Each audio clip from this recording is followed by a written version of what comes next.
Joining us today, we have two guests, 2015 MRS Fall Meeting chairs, starting with Louisa Torsi and Larry Nagahara.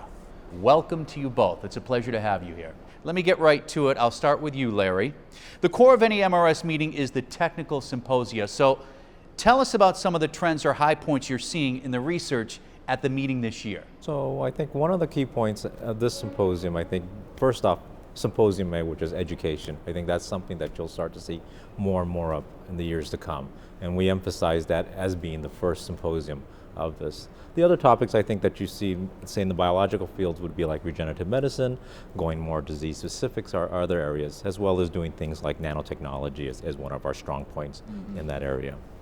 And you, Louisa? I'd like just to point out that we have a large cluster on energy and all the issues connected to saving energies and producing energy at low cost, and even implementing energy device for energy storage on plastic flexible substrate, and this is quite an interesting approach. And besides, this cluster is also a joint program with European MRS, so it's like it really shows how this is a global kind of society interacting with other international societies, so this is quite interesting. It certainly sounds it. Now, beyond the talks and programming, there's a lot of value in social aspects to a meeting like this.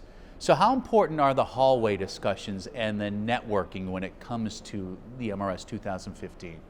I believe this is critically important because when you join an event like this, you do it because you find that the program is very interesting, but also because it's the place where you can meet a lot of colleagues, people, and discuss with them, and it's very difficult to meet all these people at the same time in the same place, so it's critically important. And Larry, I'd imagine you'd agree. I would definitely follow up and agree wholeheartedly. I mean, as when I was here as a younger person attending these meetings, that's where a lot of your collaborations start and initiate, and they've been very fruitful coming to these types of meetings.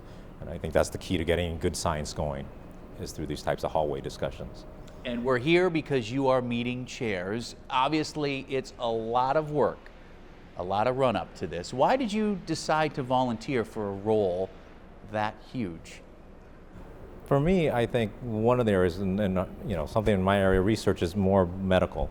And I feel more that material sciences and medical applications is something that's very important. So I wanted to volunteer to try to emphasize those components and bring those two communities together. Now, Louisa, did you just have a lot of free time on your hands that you wanted to fill? Well, actually not, and it was kind of a good work we had to do. It took 2 years, to get to this point.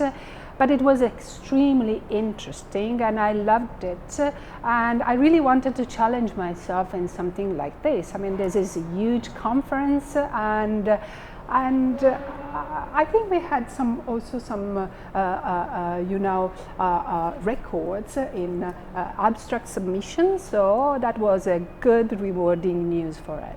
And quickly, now that you have a little hindsight, what advice would you give to future meeting chairs?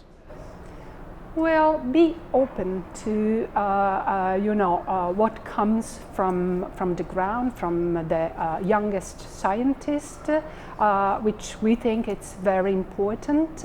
This is a bottom-up approach, so topics are suggested from the community and sometimes from the younger member of this community. So I would definitely suggest to keep an eye on that. And Larry, final word I'll give to you as we're running out of time. I would wholeheartedly agree that it's really the community that decides the topics and are really forthcoming in terms of what will be the new trends, and not really our jobs to do that. And I think that's really what you see, that the real strength in that whole thing. Larry, Louisa, thank you so much for your time.